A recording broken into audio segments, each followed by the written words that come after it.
ನಮಸ್ಕಾರ ಸ್ನೇಹಿತರೆ, ನಾನು ರಾಜು ಮಲ್ನಾಡ್ ನಿಮ್ಮ ಜೊತೆ ಮಾತಾಡ್ತಾ ಇದ್ದೀನಿ. ನೋಡಿ, ಈ ವಿಡಿಯೋ ನೋಡಿ ಭಾಳ ಚೆನ್ನಾಗಿದೆ. ಮುಖ್ಯವಾಗಿ ರೈತರು ಯಾರೆಲ್ಲ ಕಷ್ಟಪಡ್ತಾ ಇದ್ದೇವೆ, ರೈತರು ಹೇಳ್ತಾರೆ ನಾವೇನು ಸಾಧಿಸ್ಲಿಕ್ಕೆ ಆಗಲ್ಲ, ವ್ಯವಸಾಯ ಮನೆ ಮಂದಿ ಸಹಾಯ, ರೈತರು ಪೂರ್ತಿ ಸಹಾಯ ಅಂತ ಹೇಳ್ತಾರೆ ಕೆಲವರೆಲ್ಲ. ಇದೆಲ್ಲ ತಪ್ಪು ಮಾಹಿತಿ, ಇದು ಒಪ್ಪೋಕ್ಕೆ ಬರಲ್ಲ. ಯಾಕಂದರೆ ಕೃಷಿಯಲ್ಲಿ ವೈಜ್ಞಾನಿಕವಾಗಿ ಯೋಚನೆ ಮಾಡಿದವರು ಮತ್ತು ಕೃಷಿಯಲ್ಲಿ ಬುದ್ಧಿವಂತಿಕೆಯನ್ನು ವಹಿಸಿದವರು ಮತ್ತು ಕೃಷಿಯಲ್ಲಿ ಕೃಷಿಯನ್ನು ಯಾರು ಮಾಡಿದ್ದಾನೆ ಅಂಥ ರೈತರು ಕೃಷಿಯಿಂದ ಅಭಿವೃದ್ಧಿ ಸಾಧಿಸ್ಲಿಕ್ಕೆ ಸಾಧ್ಯ ಮತ್ತು ತಮ್ಮ ಜೀವನೋಪಯೋಗವನ್ನು ಮಾಡಲಿಕ್ಕೆ ಸಾಧ್ಯ ಅಂತ ಹೇಳ್ತಾ ಇದ್ದೀನಿ. ಯಾಕೆ ಈ ಮಾತನ್ನು ಹೇಳ್ತಾ ಇದ್ದೀನಿ ಅಂದರೆ, ಮುಖ್ಯವಾಗಿ ನಮ್ಮ ಮಲೆನಾಡು ಭಾಗದ ರೈತರಿಗೆ, ಅದರಲ್ಲೂ ನಮ್ಮ ಭಾಗದ ರೈತರಲ್ಲಿ ಈಗ ಭಾಳಷ್ಟು ಜನರಿಗೆ ತೊಂದರೆ ಕೊಡ್ತಾ ಇರೋದು ಯಾವುದು ಅಂತ ಹೇಳಿದ್ರೆ, ಬಹಳ ದೊಡ್ಡ ಮಾರಿ ಎಲೆ ಚುಕ್ಕೆ ರೋಗ. ಅಡಿಕೆ ತೋಟ ಸಂಪೂರ್ಣ ನಾಶವಾಗ್ತಾ ಇದೆ, ನಾಶವಾಗಿದೆ. ನಮ್ಮೂರಲ್ಲೆಲ್ಲ ಎಲೆ ಚುಕ್ಕೆ ರೋಗದಿಂದ ತೋಟನೇ ಸಂಪೂರ್ಣ ನಾಶವಾಗಿದೆ. ನಾನು ಹೇಳೋದು ಒಂದೇ ಒಂದು ವಿಚಾರ ಏನಂತ ಹೇಳಿದ್ರೆ, ಇಲಾಖೆಗಳು ಹೇಳೋದು ಅದನ್ನೇ, ನಾವು ಹೇಳೋದು ಅದನ್ನೇ. ಅಡಿಕೆ ಅಂದ ತಕ್ಷಣ ಬೇಗ ಆದಾಯ ಬರ್ತಕ್ಕಂಥದ್ದು ಭಾಳಷ್ಟು. 1 ಕ್ವಿಂಟಾಲಿಗೆ 60,000 70,000, ಇವತ್ತೇನೋ 1 ಕ್ವಿಂಟಾಲಿಗೆ 1 ಲಕ್ಷ ದಾಟಿ ಹೋಗಿದೆ. ಈ ರೀತಿಯಲ್ಲಿ ನಾವು ಯೋಚನೆ ಮಾಡಿದಾಗ ಅಡಿಕೆ ಬೆಳಿಬಾರ್ದು ಯಾಕೆ ಅನ್ನೋ ಒಂದು ಯೋಚನೆ ಇಟ್ಕೊಂಡು ಭಾಳಷ್ಟು ಜನ ಅಡಿಕೆ ಬೆಳೆದರು. ಅಡಿಕೆನೂ ಚೆನ್ನಾಗೇ ಬಂದಿದೆ, ಇಲ್ಲ ಅಂತ ಹೇಳಲ್ಲ. ಇವತ್ತು ಆ ಪರಿಸ್ಥಿತಿ ಏನಾಗಿದೆ, ಭಾಳ ವಿಕೋಪಕ್ಕಂತ ಹೋಗಿದೆ. ಜೊತೆಗೆ ಎಲ್ಲಿಯೂ ಸಮೇತ ಅಡಿಕೆ ಉಳಿಯೋ ಲಕ್ಷಣಗಳು ನಮ್ಮೂರಲ್ಲಿ ಕಾಣ್ತಾ ಇಲ್ಲ. ನಾವೇನಾದರೂ ಅಡಿಕೆ ತೋಟ ಹಾಕ್ಲಿಕ್ಕೆ ಹೋಗ್ತಾ ಇದ್ದೀವಿ ಮತ್ತೆ ಅಂತ ಹೇಳಿದ್ರೆ, ಮತ್ತೆ ನಾವು ಲಕ್ಷಾಂತರ ರೂಪಾಯಿ ಸಾಲಕ್ಕೆ ಮತ್ತೆ ನಾವು ಜವಾಬ್ದಾರಾಗ್ತಾ ಹೋಗ್ತೀವಿ ಅಂತ ಹೇಳ್ತಾ ಇದ್ದೀವಿ ಅಲ್ವಾ.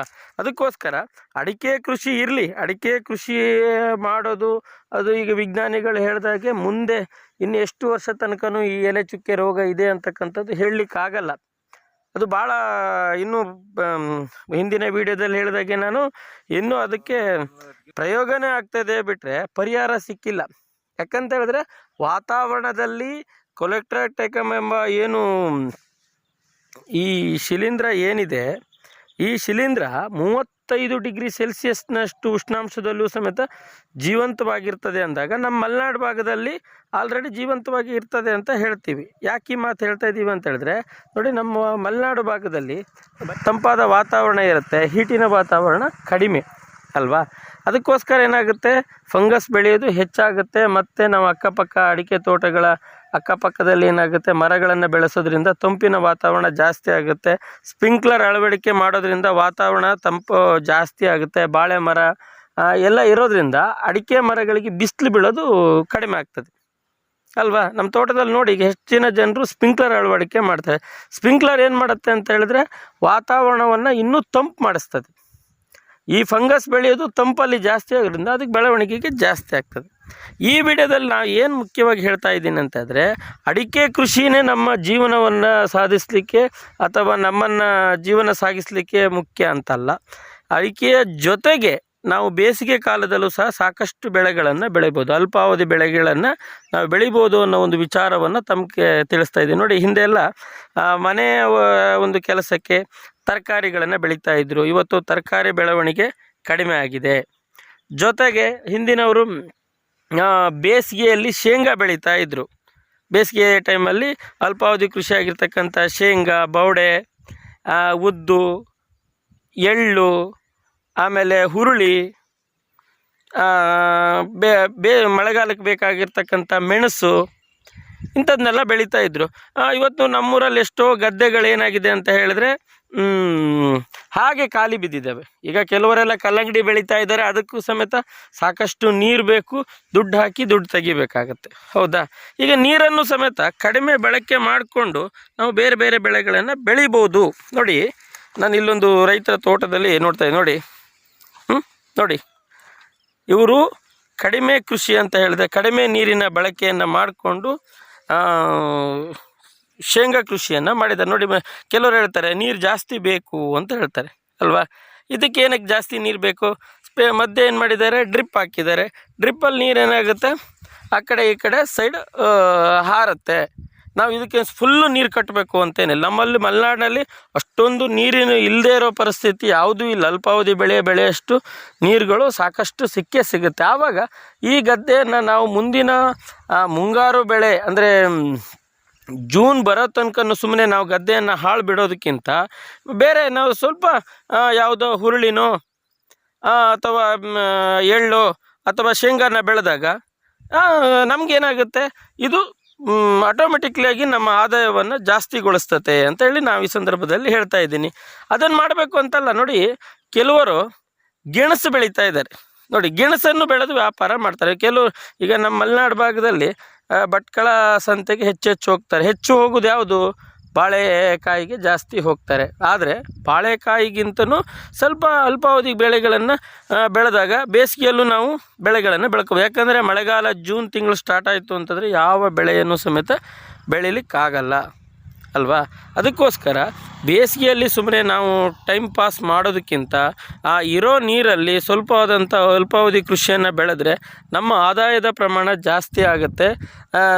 ನಾವು ಕೊಂಡ್ಕೊಬರೋದು ಕಡಿಮೆ ಆಗುತ್ತೆ ಅಲ್ವಾ. ನಾವು ಬೇರೆ ಬೇರೆ ಇದನ್ನು ಏನು ಕೊಳ್ತೀವಲ್ಲ ಅದನ್ನು ಬೇಸಿಗೆಯಲ್ಲಿ ಸಾಧ್ಯದಷ್ಟು ಬೆಳ್ಕೋಬೋದು. ಬೇಸಿಗೆಯಲ್ಲಿ ಟೊಮೊಟೊ ಬೆಳಿಬಾರ್ದು ಅಂತ. ಟೊಮೊಟೊ, ಮೆಣಸು, ಬದನೆ. ಇವತ್ತು ಹೆಚ್ಚಿನ ಜನರು ಏನು ಮಾಡ್ತಿದ್ದಾರೆ ಅಂದರೆ ಏನಿದ್ರು ನಮಗೆ ತರಕಾರಿ ಅಂದರೆ ಪೇಟೆಯಲ್ಲಿ ಸಿಗುತ್ತೆ, ಅಂಗಡಿಲಿ ಸಿಗುತ್ತೆ ಅನ್ನೋ ಒಂದು ಕಾನ್ಸೆಪ್ಟಲ್ಲಿದ್ದಾರೆ ಅಲ್ವಾ. ಅದನ್ನು ನಾವು ಮನೆಯಲ್ಲೇ ಬೆಳ್ಕೊಳ್ಳೋದು ಇನ್ನೂ ಹೆಚ್ಚು ಅಂತ ಹೇಳ್ತೀವಿ. ಈಗ ಅಡಿಕೆ ಗಿಡಕ್ಕೆ ನೀರು ಬಿಡ್ತಾ ಇದ್ದೀವಿ. ಕೆಲವರು ಡ್ರಿಪ್ ಹಾಕಿದ್ದಾರೆ, ಕೆಲವರು ಸ್ಪ್ರಿಂಕ್ಲರ್ ಮಾಡಿದ್ದಾರೆ. ಅಡಿಕೆ ಗಿಡ ಬುಡದಲ್ಲಿ ನೀವು ಬೇಕಾದ್ರೆ ಬಂದು ನಮ್ಮ ಮನೆಯಲ್ಲಿ ಚೆಕ್ ಮಾಡ್ಬೋದು. ನಾನೆಲ್ಲ ಅಡಿಕೆ ಗಿಡ ಬುಡದಲ್ಲಿ ಏನು ಮಾಡಿದ್ದೀನಿ, ಒಂದೊಂದು ತರಕಾರಿ ಗಿಡಗಳನ್ನು ಹಾಕಿದ್ದೀನಿ. ಎರೆಸೊತ್ತೆ ಬೀಜ, ಹಸಿಮೆಣಸು, ಆಮೇಲೆ ಬೇರೆ ಬೇರೆ ಕೋಸು ಗಿಡ, ಟೊಮೊಟೊ ಗಿಡ, ಆಮೇಲೆ ಬೇರೆ ಬೇರೆ ತರಕಾರಿ ಏನೆಲ್ಲ ಬೆಳೀತದೆ, ಕ್ಯಾರೆಟು, ಮೂಲಂಗಿ ಎಲ್ಲ ಒಂದೊಂದು ಬುಡದಲ್ಲಿ ಹಾಕಿದ್ದೇನೆ. ನಾನು ಫುಲ್ ಇಡೀ ತೋಟಕ್ಕೆ ಡ್ರಿಪ್ ಇರಿಗೇಷನ್ ಮಾಡಿದ್ರಿಂದ ಆ ನೀರು ಬುಡಕ್ಕೆ ಬೀಳ್ತದೆ. ಅಡಿಕೆ ಮರದ ಜೊತೆಗೆ ತರಕಾರಿಯು ಬೆಳೀತದೆ. ನಾನು ಎಷ್ಟೋ ನೀರು ಬಿಡಬೇಕು ಅಂತಕ್ಕಂಥದ್ದು ಏನೂ ಇಲ್ಲ ಅಲ್ವಾ. ಹಾಗೆ ನೋಡಿ, ಇವರು ಖಾಲಿ ಡ್ರಿಪ್ಪಲ್ಲೂ ಸಮೇತ ಶೇಂಗಾ ಬೆಳೆಯನ್ನು ಬೆಳೆದಿದ್ದಾರೆ. ಅದಕ್ಕಾಗಿ ದಯವಿಟ್ಟು ರೈತರಿಗೆ ಹೇಳೋದೇನಂತಂದರೆ, ಎಲೆ ಚುಕ್ಕೆ ರೋಗ ಇವತ್ತು ಹೋಗುತ್ತೆ ನಾಳೆ ಹೋಗುತ್ತೆ ಅಂತಕ್ಕಂಥದ್ದು ಟೈಮ್ ಪಾಸ್ ಮಾಡೋದಕ್ಕಿಂತ ಇವತ್ತು ನಾವು ಫೆಬ್ರವರಿ ತಿಂಗಳಲ್ಲಿದ್ದೀವಿ. ಫೆಬ್ರವರಿ, ಮಾರ್ಚ್, ಏಪ್ರಿಲ್, ಮೇ, ಇನ್ನು 4 ತಿಂಗಳಲ್ಲಿ ನಾವು ಸಾಕಷ್ಟು ಅಲ್ಪಾವಧಿ ಕೃಷಿಗಳನ್ನು ಮಾಡೋದ್ರಿಂದ, ಅಲ್ಪಾವಧಿ ಬೆಳೆಗಳನ್ನು ಬೆಳೆಯೋದ್ರಿಂದ ಜೋಳಗಳನ್ನು ಸಮೇತ ಬೆಳಿಬೋದು. ನೋಡಿ, ಇಲ್ಲಿ ಜಾಸ್ತಿ ಜನರು ಜೋಳ ಬೆಳೀತಾರೆ. ನಮ್ಮ ಮಲೆನಾಡು ಭಾಗದಲ್ಲಿ ಜೋಳ ಬೆಳೆಯುವ ಪ್ರಮಾಣ ಕಡಿಮೆ ಇದೆ ಅಲ್ವಾ. ಜೋಳ ಕೃಷಿಯನ್ನು ಮಾಡೋದ್ರಿಂದನೂ ಸಮೇತ ನಮ್ಮ ಆದಾಯವನ್ನು ಜಾಸ್ತಿಗೊಳಿಸ್ಬೋದು ಅಂತೇಳಿ ಈ ಸಂದರ್ಭದಲ್ಲಿ ನಾನು ಹೇಳ್ತಾ ಇದ್ದೀನಿ.